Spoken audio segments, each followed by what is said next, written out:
Hakikat manusia. Pada dasarnya, hakikat manusia ada tiga. Yang pertama Al-Bashar, Anas, dan Al-Insan. Di sini, saya akan membahas mengenai hakikat manusia dengan polemik yang ada pada era sekarang, yaitu COVID-19 disease. Untuk yang pertama, hakikat manusia sebagai Al-Bashar, di mana dinyatakan sebanyak 36 kali yang menjelaskan bahwa manusia itu sebagai human being atau sekedar ada, di mana pada poin ini dapat dikatakan bahwa manusia adalah human being atau sekedar ada biasanya dipandang dari pendekatan biologis, di mana manusia itu terdiri atas unsur materi yang dimiliki seperti mampu berjalan, mampu memakan sesuatu, dan berusaha untuk memenuhi kebutuhan hidupnya. Tergambar jelas bagaimana peran manusia sebagai makhluk hidup pada poin Al-Bashar ini. Jadi pada di sini intinya itu Al-Bashar adalah manusia yang merupakan makhluk hidup biologis di mana ia mampu melakukan atau melaksanakan aktivitas. Lalu yang selanjutnya adalah Anas, di mana disebutkan sebanyak 241 kali di dalam Al-Quran. Anas merupakan manusia yang dapat dikatakan sebagai makhluk sosial, sebagaimana ia hidup dalam bermasyarakat, serta dalam lingkungannya, dan lebih mengacu pada perannya di masyarakat. Jadi, Anas ini adalah, pada poinnya Anas, manusia adalah makhluk sosial di mana ia mampu bersosialisasi, mampu menjalankan kehidupannya secara bermasyarakat di dalam lingkungan masyarakat tersebut. Untuk yang selanjutnya adalah Al-Insan, di mana di dalam Al-Quran disebutkan sebanyak 65 kali. Lalu yang Al-Insan ini memiliki makna dapat diartikan bahwa Tuhan telah menganugerahkan potensi yang ada kepada manusia, di mana manusia itu memiliki potensi seperti potensi berpikir, memiliki potensi akal pikiran, serta memiliki potensi tubuh dan berkembang, dan lain-lain. Jadi pada makna Al-Insan ini ialah manusia itu memiliki potensi yang dimana seperti memiliki potensi akal pikiran yang tidak dimiliki oleh makhluk Allah lainnya, seperti hewan yang tidak memiliki potensi akal pikiran.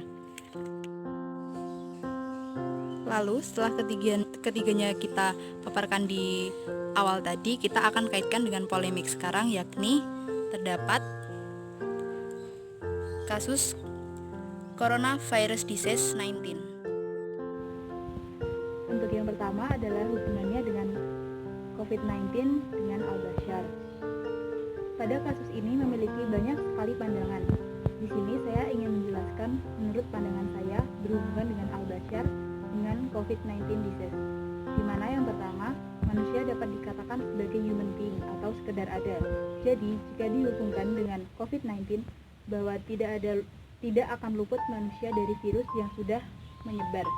Siapapun manusia yang dimana memiliki imun yang rendah atau bahkan pernah berhubungan dengan orang atau manusia yang terjangkit COVID-19, pasti 65% akan dapat terjangkit. Untuk itu sudah sepantasnya kita melaksanakan dan juga menjadi pelopor untuk melandaikan kurvanya, supaya virus tersebut tidak semakin menyebar, di mana kita menjalankan anjuran pemerintah serta terus berdoa kepada Allah dan tetap berada di dalam rumah. Untuk kasus yang kedua, manusia dipandang dari pendekatan biologis, di mana manusia harus mampu memenuhi kebutuhannya, seperti makan, minum, dan lain sebagainya. Maka pada kasus ini, sebagai manusia hendaknya menjaga pola makan dan juga kesehatan mereka, agar tidak terkena dampak dari COVID-19. Dan untuk masyarakat lain, janganlah terlalu membeli atau memboikot barang-barang yang diperlukan oleh tim medis untuk membantu menangani kasus ini.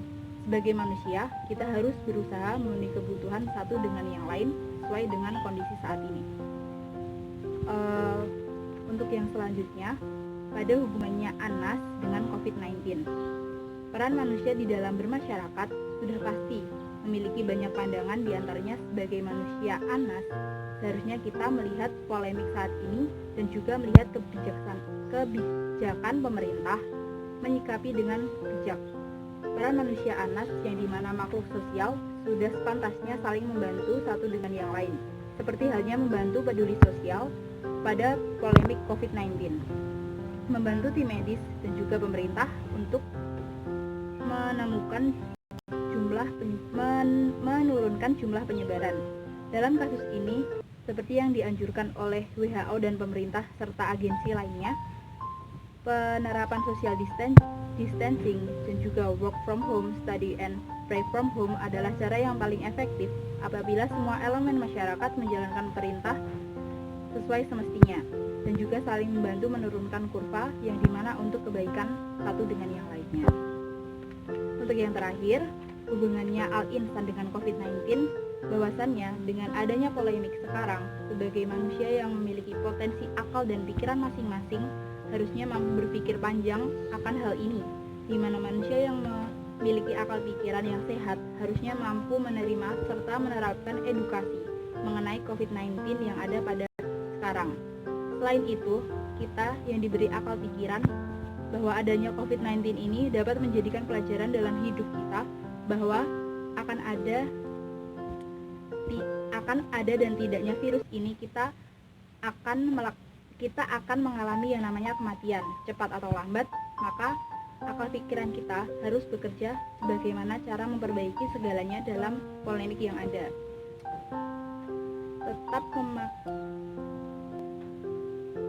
Tetap memakai akal dan pikiran dalam bertindak supaya tidak merugikan siapapun.